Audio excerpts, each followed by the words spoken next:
Yeah, muskrat hunting. So somewhere has been talking smack about you behind your back or even plotting a takeover coup. With that in mind, I accidentally installed a listening device in the cat's apartment. Well, it's probably recommended by PETA that we respect the privacy of animals. It seemed important that I protect our minority interests in a manner consistent with Comey's FBI protocols. So I spied on him. The very next day, Operation Furball, I heard murmuring in hushed tones about someone they sarcastically referred to as the overlords. Their complaints centered around the rumor that we humans plan to put Pinky, the orange tabby with his own zip code, on a diet. His primordial pouch is rivaling Mike Lindell's pillows for the fluffy factor. His stripes are becoming farther apart every day. Even his tail has fat rolls. The other boys consoled Pinky Pritzker by assuring him that he's just big-boned and mostly muscle. I suspect they were more concerned about the preservation of their own fat pads. The two female cats, mean girls to their core, were snickering behind his back, making catty remarks. They were speculating whether Spanx shapewear had an under-the-armpits Jerry Nadler model in their Then it really turned ugly when they went on to make rude jokes about the many failed diets of their human staff.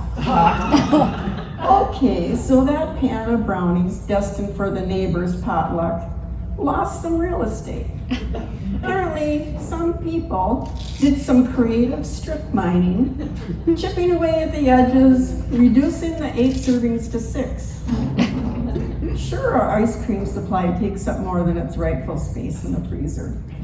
Thanks to the same strip miners, it doesn't take long before the appliance is unburdened by what has been, and the frozen vegetables have elbow room again, probably well beyond their use-by date.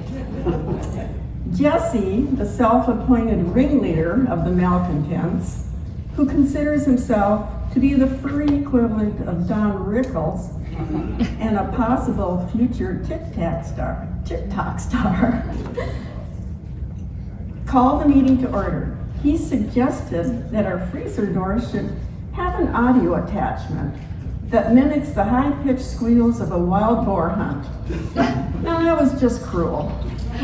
We decided to deal with Pinky's weight issues by using the tried and true USAID tactics. Just siphon off a portion of his food every day and hope he doesn't notice. He noticed. There have been baleful glances, several instances of caterwauling, and even a fake Tourette's episode today. He tried to organize his brethren, but mostly peaceful rioting hasn't been popular with the rest of the clouder. Besides, it would seriously interfere with their sleep schedule. Maybe Pinky would take weight control seriously if he had to endure the humiliation of wedging himself into a pair of 70s lowrider jeans. They had a way of creating the look of a Pop Pillsbury biscuit can on all but the hated skinny among us. Some of us remember those unforgiving jeans of years past that were less flexible than Ilhan Omar's views on Israel. The good news is that there is gene therapy now available for those with close encounters with the demon denim. I must point out here that I wrote this long before the Sydney Sweeney triggering ad came out. The therapy in question is known as spandex. A high percentage of it in a garment might even allow Whoopi Goldberg to easily slide at least one leg into the slinkiest of moo-moos without the necessity of a life alert button.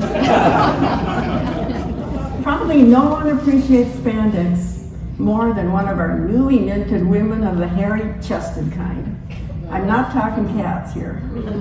Fortunately, that mental disorder hasn't spread to the animal kingdom.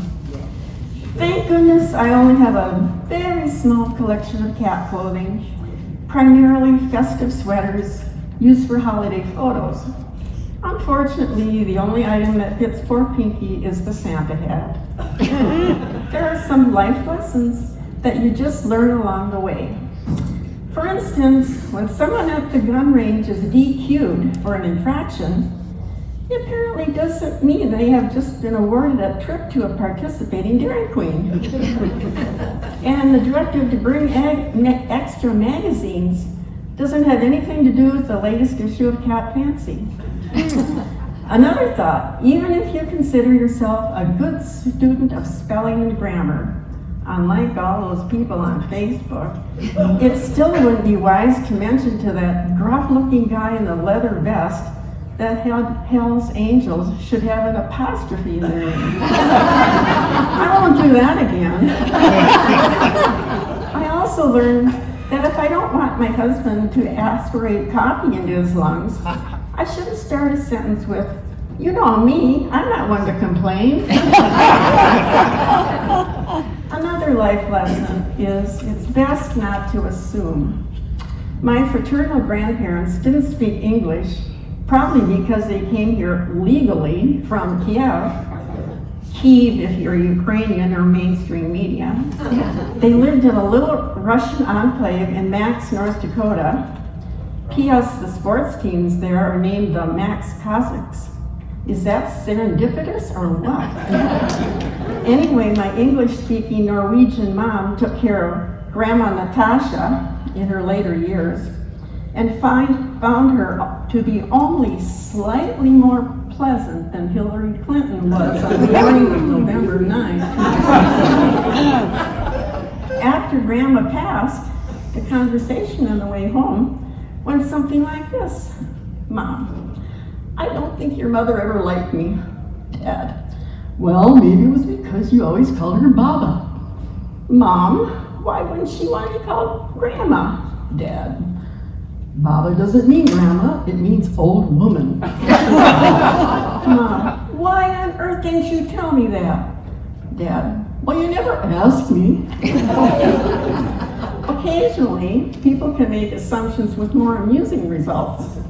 For instance, John used to travel constantly as a consultant for Ernst & Winnie. He always pre-ordered the kosher meal on his flights because he learned his lesson with the regular fare. Meals on planes, you ask? Well, it was a few decades ago before Obama and Biden wrecked things. He always dressed for the flight in a suit and tie in order to be ready to hit the ground running. The jet was halfway to Cincinnati when John noticed the flight attendant slowly walking down the aisle, her hands clutched to her chest and her head tilted slightly to one side. He realized her eyes were locked on him with the look of impending doom. And he wondered, what now? He probably managed a Hail Mary under his breath. Sure enough, she dropped down next to his aisle seat. In a hushed tone, she spoke apologetically. "I'm so sorry, Rabbi, but the crew didn't load the kosher meals." He just managed to muster his best imitation of a benevolent smile and replied, "That's okay, my child. Just bring me another bag of peanuts and a Jack Daniels and we'll never speak of this again." Thanks for being here, and be sure to sign up for the cat juggling exhibition later tonight. A disappointing note, Pinky has bowed out of the competition for personal reasons.